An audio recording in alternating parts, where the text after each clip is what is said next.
Football Mother is an indie rock pop artist, singer-songwriter who has been around for quite a few years now, although she is still fairly young, pretty early on in her career, but she has dropped about 3 albums. Fourth album. This album here, Color Theory, is her fourth album in a very short amount of time. I mean, 2016, then 2017, then 2018, then 2020. 4 albums in that amount of time. That's a lot of music getting put out there. Unfortunately, not big on Soccer Mummy. I just don't know if there's enough there to the music that is gonna grip me with Soccer Mummy. I just don't know. And I will say that similar issues from Sophie's previous material crop up on this new album here, which I guess is kind of weird because the album cover sort of suggests you're getting something different. There's going to be like a change of scenery, but I mean, I don't know why I thought that, but I just thought maybe that's what she's going for, like a branding change, but it's kind of just the same old, same old. And if you've liked her in the past, you're probably thinking, well, who cares, Ryan? Like, yeah, like, I liked what she did before, so I'm liking what she's doing now. And that's fine. I'm not here to say that you're wrong. I'm just here to say that, for me, too much of it gets a bit dull. First of all, I do want to address how plain some of the lyrics can be on this album and how melodramatic it feels at times. Just very much on the nose with some of the attempts at like poetry here. Up the Walls is a cute little love song, but it is very much just a standard song detailing how much you love someone. Like, there isn't really anything being said here that you wouldn't find anywhere else in a love song, to be honest. It's kind of odd how simple it is. I guess the entire presentation of the whole album to me is just very simple, which is fine. I think if you're just into that simple acoustic aesthetic, you're probably going to like what you're getting here.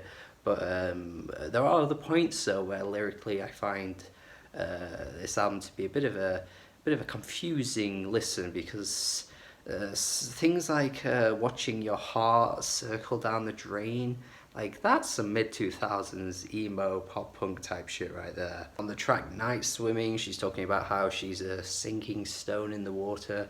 It's just very much stuff that you've probably heard before in the past. And the thing is that it's not always the worst thing when artists, have pretty standard songwriting, have pretty standard lyrics. Sometimes it can work in their favor, but the music on this album, especially on this track, it's going for this like dreamy aesthetic, and it just gets really boring quickly. On Royal Screw Up as well, one of the worst moments on the album for me, where like the vocals get so tedious and tiresome. Like, she's just singing almost exactly in the same pitch, same note, every line.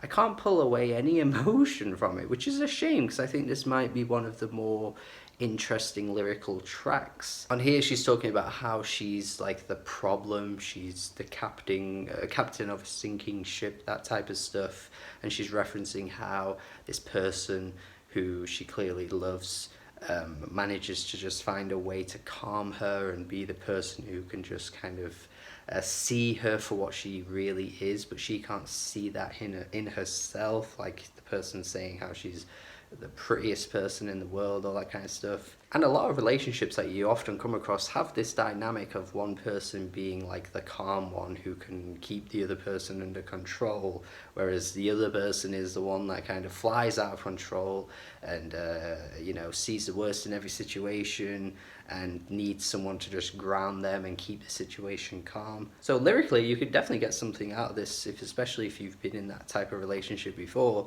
It's just the way she's singing it, man. Like, I just need a bit more emotion from these vocals. I need a bit more expressiveness. I just can't deal with this really downtrodden, like, one note.